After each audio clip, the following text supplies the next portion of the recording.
The Book of Daniel chapter 13, the story of Susanna and the elders, part 1. In Babylon there lived a man named Joachim, who married a very beautiful and God-fearing woman, Susanna, the daughter of Hilkiah. Her parents were righteous and had trained their daughter according to the law of Moses. Joachim was very rich and he had a garden near his house. The Jews had recourse to him often because he was the most respected of them all.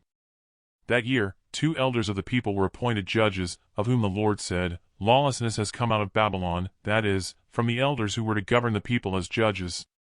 These men, to whom all brought their cases, frequented the house of Joachim. When the people left at noon, Susanna used to enter her husband's garden for a walk. When the elders saw her enter every day for her walk, they began to lust for her. They perverted their thinking, they would not allow their eyes to look to heaven, and did not keep in mind just judgments. Though both were enamored of her, they did not tell each other their trouble, for they were ashamed to reveal their lustful desire to have her. Day by day they watched eagerly for her. One day they said to each other, "Let us be off for home, it is time for the noon meal." So they went their separate ways. But both turned back and arrived at the same spot. When they asked each other the reason, they admitted their lust, and then they agreed to look for an occasion when they could find her alone. One day, while they were waiting for the right moment, she entered as usual, with 2 maids only, wanting to bathe in the garden, for the weather was warm. Nobody else was there except the 2 elders, who had hidden themselves and were watching her. "Bring me oil and soap," she said to the maids, "and shut the garden gates while I bathe." They did as she said. They shut the garden gates and left by the side gate to fetch what she had ordered, unaware that the elders were hidden inside. As soon as the maids had left, the 2 old men got up and ran to her. "Look," they said, "the garden doors are shut, no one can see us, and we want you.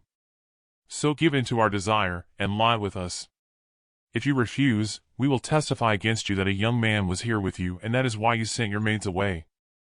"I am completely trapped," Susanna groaned. "If I yield, it will be my death. If I refuse, I cannot escape your power. Yet it is better for me not to do it and to fall into your power than to sin before the Lord." Then Susanna screamed, and the 2 old men also shouted at her, as one of them ran to open the garden gates.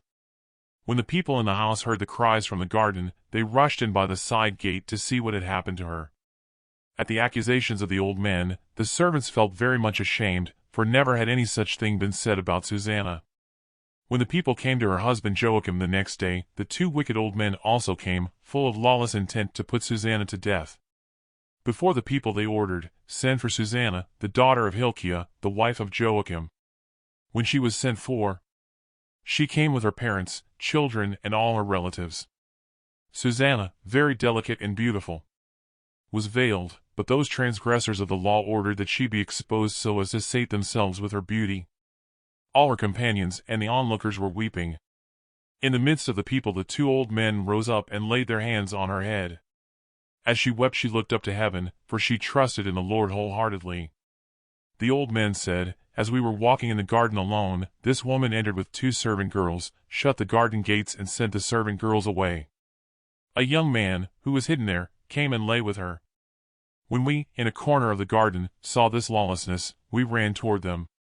We saw them lying together, but the man we could not hold, because he was stronger than we. He opened the gates and ran off.